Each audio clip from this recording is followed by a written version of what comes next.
Namaste. This is Vinayak.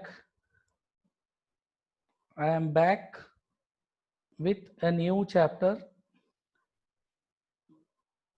for you, that is for economics, where we are going to learn about the chapter poverty as a challenge. So I shall be sharing with you few screen.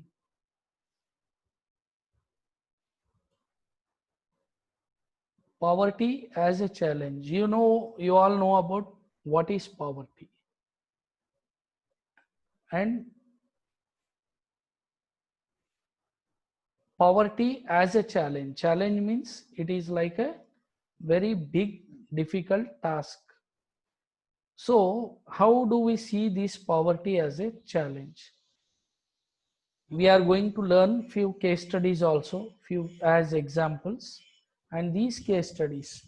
Out of these case studies, we are going to analyze what is the status of our country and how it is affecting the economy of our country. So now, as per this slide, we are going to see that in our daily life, we come across many people who we think are poor. How do we say the people are poor? Maybe one is looking into their conditions like clothing or where in which place they live, and then what are the food habits they have, and what is the work they are doing. As per all this, generally people ascertain about their poverty. So we come across the poor people, and they could be, these poor people could be landless laborers in villages, or people living in overcrowded juggies in city. What do you mean by juggi? Juggi is like a slum area where the lanes or roads are not there, lanes are very small, there is no drainage or sewage facility. Every house doesn't have drinking water facility. Sanitation facilities are not there. They live in small compact rooms or houses. Maybe they do not have proper roofed also. They may be covered with some thatches or some other things, asbestos or any other tin sheets and all those, and they are living in a very compact condition. So such areas, slum areas, are called as juggies. They could be daily wage workers at construction sites or child workers in chapter poverty as a challenge, dhabas. So in this chapter we could see, like we are going to see about few uh, case studies where you see even child labor, child workers working in dhabas.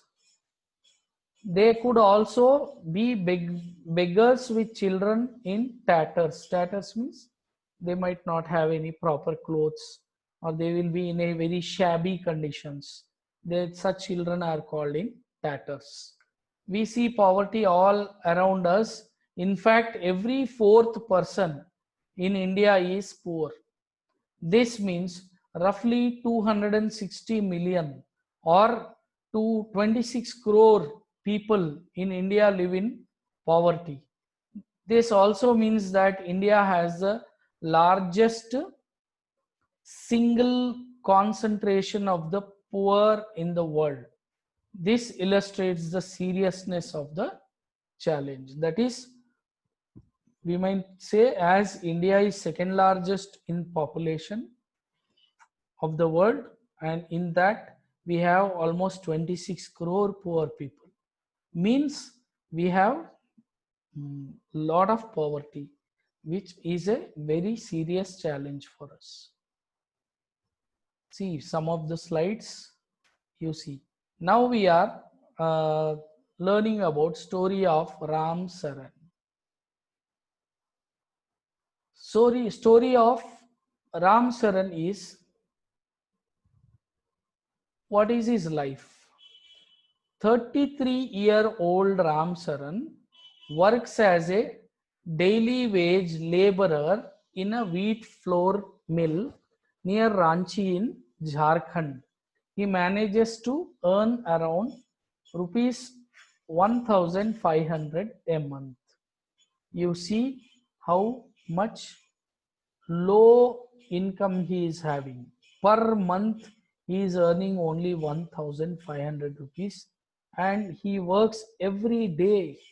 He doesn't have any holiday, he doesn't have any Sunday. All he manages to earn only 1500 a month. He has to send money to his old parents who live in a village near Ramgarh. So he is staying in some other place and his family is staying in a village near Ramgarh. Ram Sharan lives in a one room rented house in a crowded basti in the outskirts of the city. Outskirts of the city, there is a small crowded basti where more density of the population will be more. As we spoke about slum, the same way he is staying in one room rented house. His wife Shanta Devi works as a part-time maid in few houses and manages to earn another 800 rupees. So his wife Shanta Devi is working as a maid servant and works as a part-time maid in a few houses and manages to earn another 800. His elder son His elder son works as a helper as a helper in a tea shop to a supplement for the family income and earns another 300 rupees. So what did we understand here? His elder son, he is not going to a school. He doesn't have any education. He also is working as a helper in a tea shop. That is like a child labor. And he is earning another 300 rupees. His 10-year-old daughter takes care of the younger siblings. Younger siblings means again another two children they have. That is almost four, totally four children. That is his elder son, he is working in a tea shop. The daughter is taking care of the younger siblings. Younger two, whether they are brother or sister, she is taking care of. So it means that the daughter is also not going to school. So finally, 1500 plus 800, that is 2300 and another 300. So 2600 they are earning in a per month. Now next, another case study, that is story of Lakha Singh.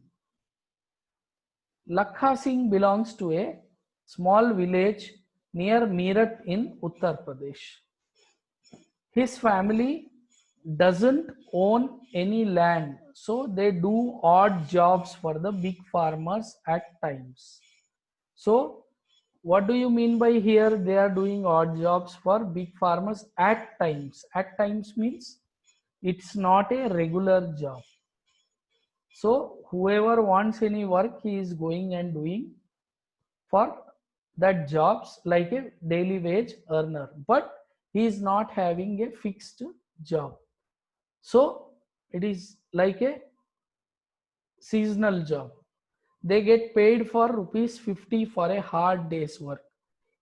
Lakha Singh is working for full day. He is being paid only 50 rupees per day.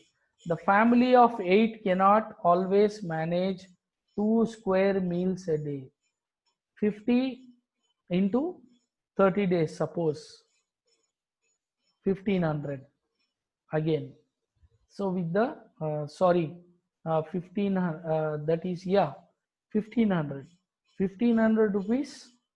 With that, how can they 8 people of a family can survive? Even they cannot get, they can't even manage 2 times meals also. The women of the family spend the day chopping fodder and collecting firewood in the fields. The women of the family, they go out and they chop fodder and collect. They will be collecting firewood in the fields to cook their food. He had to start earning when he was 10-year-old. So Lakhan Singh was 10 years old when he started working. His father, a TB patient, passed away 2 years ago due to lack of medication. He could not get any medication. His mother now suffers from the same disease and life is slowly ebbing away. Life has become very, very miserable for Lakha Singh. So now what we are going to understand with these case studies and we should learn. See here, they show that poverty means hunger and lack of shelter. Only these two things we think when poverty means only they might not get proper food, they might not get proper house or shelter. All these things we understand. But poverty also means lack of clean water and sanitation facilities. So even drinking water, if they do not have, that is also a part of poverty. And then sanitation facilities. If they do not have sanitation, proper sanitation, they are born or they are prone for various type of diseases or bacteria and other things. Poor people are in a situation in which they are ill treated at almost every place. Ill treated means we try to keep distance because they are not clean, their clothes are not good, or they are poor people like that. It also means lack of a regular job at a minimum decent level, so they do not have job, they are jobless. So also, and this is a slide of a small child. See how his bones are visible, they have become, this is called like malnutrition because they did not get the proper nutrition of food. So that's why they have become like that. Poverty is as seen by social scientists. Poverty is looked through other social indicators like illiteracy level, lack of general resistance due to malnutrition, lack of access to health care. See, general resistance due to malnutrition means if they do not get proper food. Food means it doesn't mean that if they are getting so much of rice per meal or so much of rotis to eat and fill the stomach. Not that. Malnutrition means, you all know, you studied in science that our body requires various types of vitamins, proteins, carbohydrates, all those things. If any one of them is also less in our body, we are prone for some diseases. So malnutrition also is like that only. If they do not get all the required supplements or required vitamins or required carbohydrates or proteins or whatever, then they become malnutrition. So, and they do not have any access to health care, lack of job opportunities, lack of access to safe drinking water, sanitation, etc. All these come under poverty. Analysis of poverty based on social exclusion and vulnerability is now becoming very common. See, these are the very major aspects nowadays in the society, that is social exclusion and vulnerability. We are going to understand it in a depth. What is social exclusion? According to this concept, poverty must be seen in terms of poor having to live only in a poor surrounding with other people, excluded from enjoying social equality of better of people in better surroundings. So as per the income, or in our country we see as per the caste, as per the religion. Religion is different matter. If we go with the caste, they, what happens, they are a group of community, they become community, and this community has to live in such conditions only. They are not allowed in the higher society. They are not, they are excluded from enjoying social equality of better off people in better surrounding. So these are the things. To make you understand, there is a small example I would like to give. Many of you, you know, a person who manufactures gold ornaments, jewelry, gold ornaments, what do we call them? We call them as goldsmith. A person who is doing all iron ore work, iron tools, iron things, they'll be hitting and doing, melting the iron, heating the iron. We call them as blacksmith. We call them as blacksmith. Another one, a person who does all the woodwork, we call them as carpenters. Carpenters. Actually, goldsmith, carpenters, blacksmiths belong to one common caste only in our society. Even though they are in the common same caste, but we never see a carpenter's daughter getting married to a goldsmith's son, or a blacksmith's children are being married to a goldsmith, or goldsmith children are daughters are given in a blacksmith's son. Why? What is the reason? This is a very good example of social exclusion, because the status of their living or the standard has become different. So that's why. And in Andhra Pradesh, you see almost all these Telangana or Andhra Pradesh, you see almost all blacksmiths or goldsmiths or the carpenters, their surnames will be Chari, but they belong to three different social groups. Even though they are from the same caste, they belong to three different social groups. So that's why this is a very fine example for social exclusion. So that's why you find the groups of blacksmith separate, goldsmith separate, and carpenters separate. So they will be enjoying. So goldsmiths are enjoying the better of society, and then carpenters are enjoying, then blacksmiths. But they are never considered as equal. So this is a social exclusion. So they have to live in their own group, in their own community, and in their own society. So they are excluded from the better of societies. Now, vulnerability. Vulnerability to poverty is a measure which describes the greater probability of certain communities, say member of a backward caste or individuals such as a widow or a physically handicapped person, of becoming or remaining poor in the coming years. So this is called vulnerability.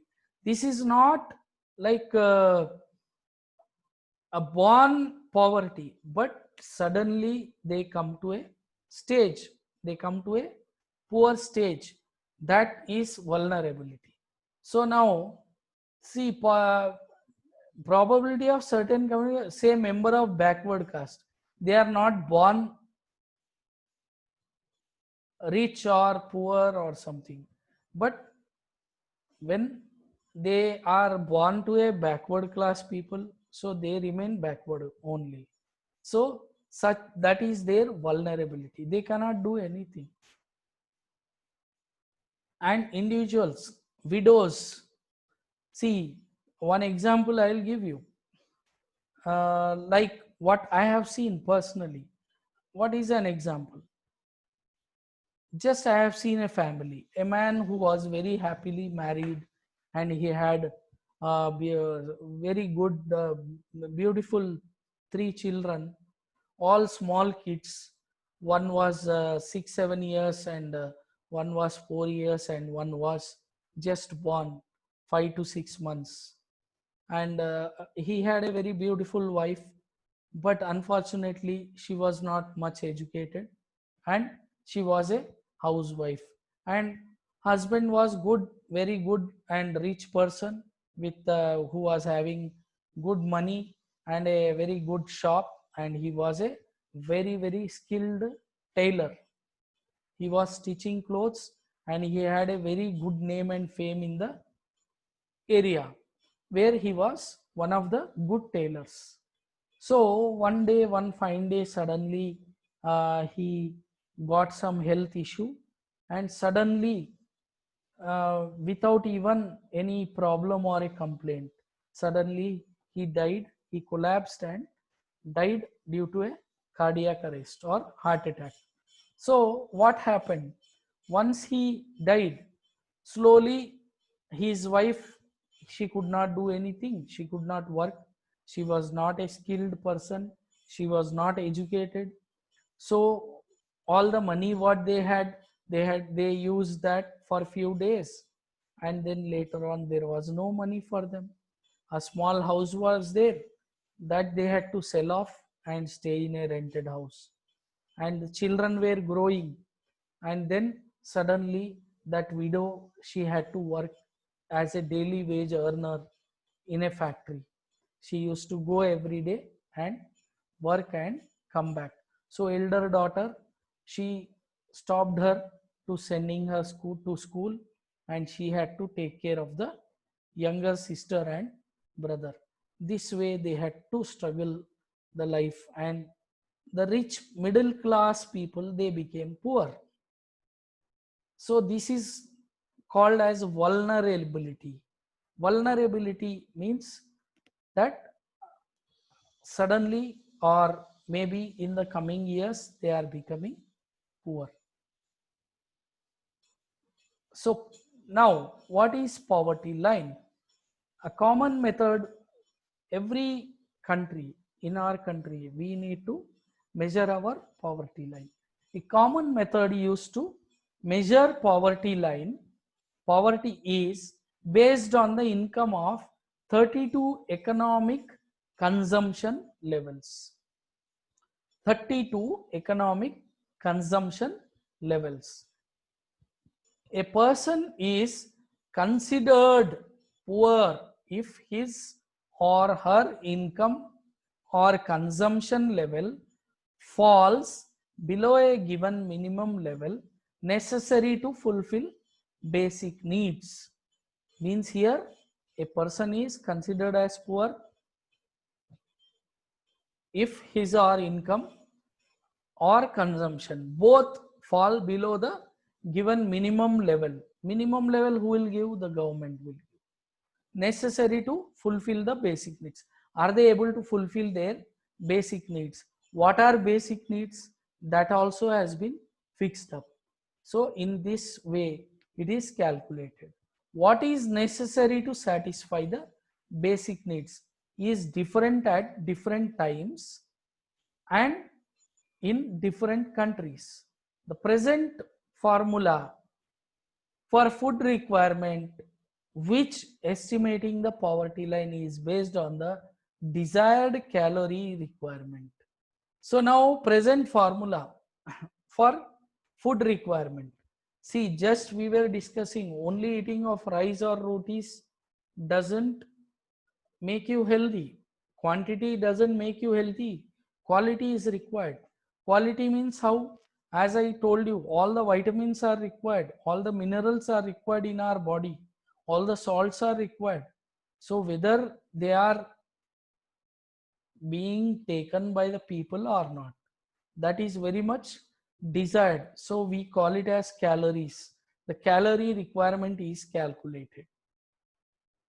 So now the accepted average calorie requirement in India is 2400 calories per person per day in rural areas and 2100 calories per person per day in urban areas. Why do you see these differences in rural areas and urban areas? Because the rural area, in the rural areas, what happens,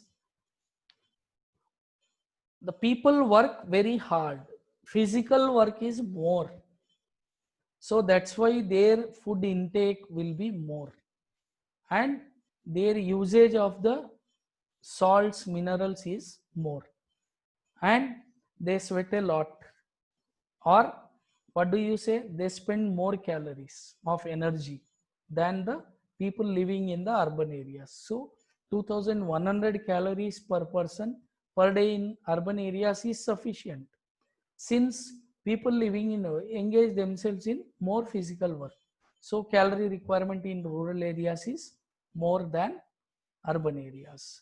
Now this is the estimates of poverty in India. What was the estimate? See, poverty ratio in the percentage and number of the poor people in millions. So this is given up to only 1999 only. Now there are a lot of changes because almost 20 years ahead we are. So you will find this in your textbook also. So these are the vulnerable groups, and poverty, average Indian poverty ratio, rural agricultural laborers, scheduled tribes, urban casual laborers, scheduled caste, always all these. Now poverty ratio in every state. This is comparison among some selected countries. See, percentage of population below $1 a day, those people who earn $1 per day, that is Nigeria. Bangladesh is very high. Nigeria is the highest, that is 1770.8, Bangladesh 36, India 35.3, and Pakistan is behind us 17, China 16.6, Brazil 8.2, Indonesia 7.5, and Sri Lanka 5.6. So we need to take it as a challenge, and we need to work very much. So now we will come to causes of poverty. What are the causes of poverty? Low level of economic development under the British colonial administration. Before we got independence, there was no economic development in our country. So we were under the colonial rule of the British, and where they never uh, took the developmental activities during their period. Only they were busy with all taking away our wealth to their country as profits, and they took away all our economy. The failure at both the fronts, promotion of economic growth and population control, perpetuated the cycle of poverty. See, promotion of economic growth was a failure. We are discussing that. Along with it, our population was rapidly increasing. We could not decrease the population. What was the reason? Because in our country we have population more, and the population was getting multiplied, and then there was no control over the population. So both together, hand in hand, they made more of the people poor. So they perpetuated the cycle of poverty. Irregular small incomes, people are having very small incomes, which is very irregular also. And huge income inequalities. What is that huge income inequality? The rich are becoming more richer, and the rich people are very, very rich, and the poor people are very, very poor. So there are lot of inequalities between the incomes. Rich people are going higher, poor people are coming lower. So that has to be balanced. Many other socio cultural and economic factors are responsible for the poverty. The major things are like culture, caste system, and all this comes under these factors. Anti-poverty measures. Now, what were the anti-poverty measures taken up by the governments? The current anti-poverty strategy of the government is based broadly on two planks. What are they? One is promotion of economic growth, targeted anti-poverty programs. These two are the major things. And anti-poverty measures introduced by the government. National Rural Employment Guarantee Act, NREGA. NREGA 2005. It was introduced in the year 2005.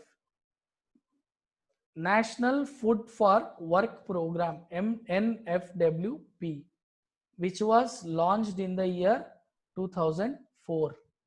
Prime Minister Rozgar Yojana, PMRY, is another scheme which was started in the year 1993. Rural Employment Generation Program, REGP, was launched in the year 1995. Swarna Jayanti Gram Swarozgar Yojana, SGSY, was launched in the year 1999. Pradhan Mantri Gramodaya Yojana, PMGY, launched in the year 2000. Antyodaya Anna Yojana, AAY, even this was started around year 2004 or 5. So all these things they brought. And the challenges ahead. Before this, I would like to tell you, like NREGA programs, all the state governments also started, central government also started.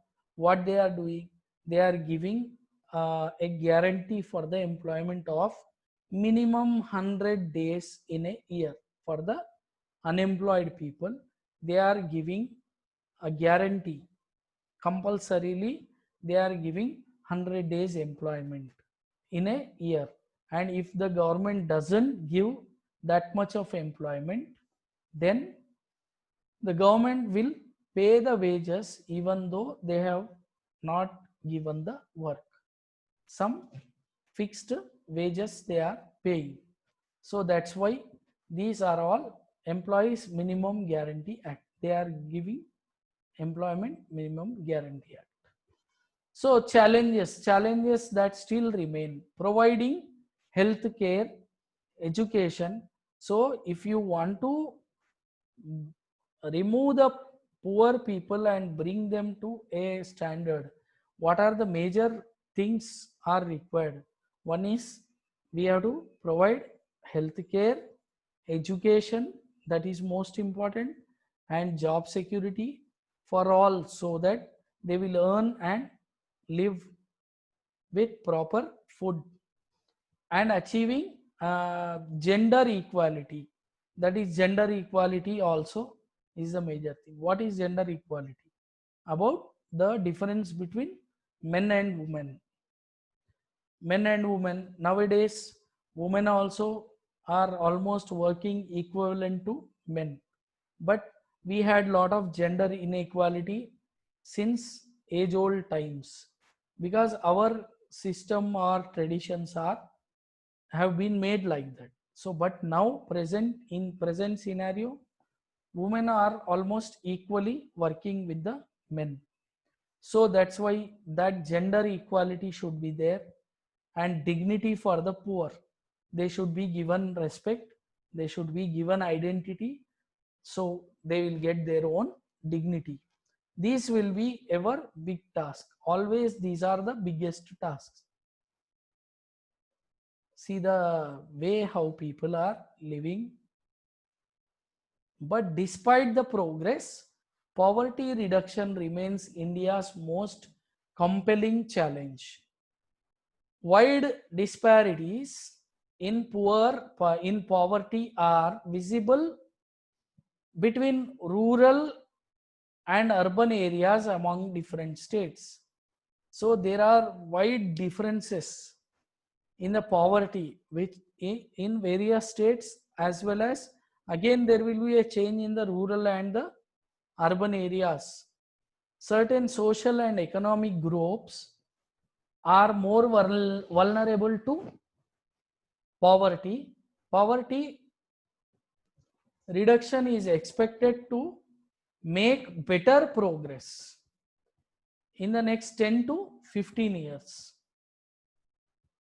Poverty reduction is expected to make better progress in the next 10 to 15. Yes, it has made better progress, but still we have to go ahead. This would be possible mainly due to higher economic growth, increasing stress on universal free elementary education. Now we have a fundamental right to education, and then child labor is punishable now. Very strict laws have been started where you are not supposed to keep anyone as child labor below age of 14. So compulsorily they have to go to school, and to attract them in the school, even midday meal schemes have been started. Various like books, uniforms, everything is being provided in the government schools for the poor children. Declining population growth and lot of population control programs have been implemented. Various government schemes and uh, various orientations are being given for the women in the villages for the family control, and increasing empowerment of the women, and women are being encouraged in almost all the fields and economically weaker sections of the society. Already we know that there is a already we know that there is a lot of reservation among the in our country. We have reservation for the women, we have reservation for the weaker sections, uh, like for backward classes, scheduled tribes, and scheduled castes, and all of them, they have reservations in almost all the fields, like education, colleges, universities, then jobs, even in politics, if they want to contest in the elections, right from gram panchayat level to the parliament, that is to the Lok Sabha, Rajya Sabha, there are reservations. You will find reserved constituencies in all over the country. Few seats are reserved for these people. So in this way, government has been implementing many things, but we need to see that whether they are reaching to the poor people or not. What is given by the government, whether it is reaching properly to the poor people or not, whether they are able to get those things or get those subsidies, or they are able to survive properly with 2 times meals, and they are able to work. All these things must be checked, even that has to be checked by our elected representatives, and it has to go. Then only our economy can improve. And the population what we have, it is not a burden if we take it in a proper way, if we make it into a systematic directions. If the people young people are made skilled, then all the population, this uh, much population what we are seeing now, we are worried about our population because we are number 2 in the world, and if this goes on like that, we may cross China also. after the year 2045. Now we are in 2020. So another 25-30 years, you see, we may surpass China, because they have implemented, China has implemented very strict family planning rules, laws. Whereas in India, even though we have implemented, people are, again, they do not have knowledge or proper guidelines. So even now also, uh, very big families are there.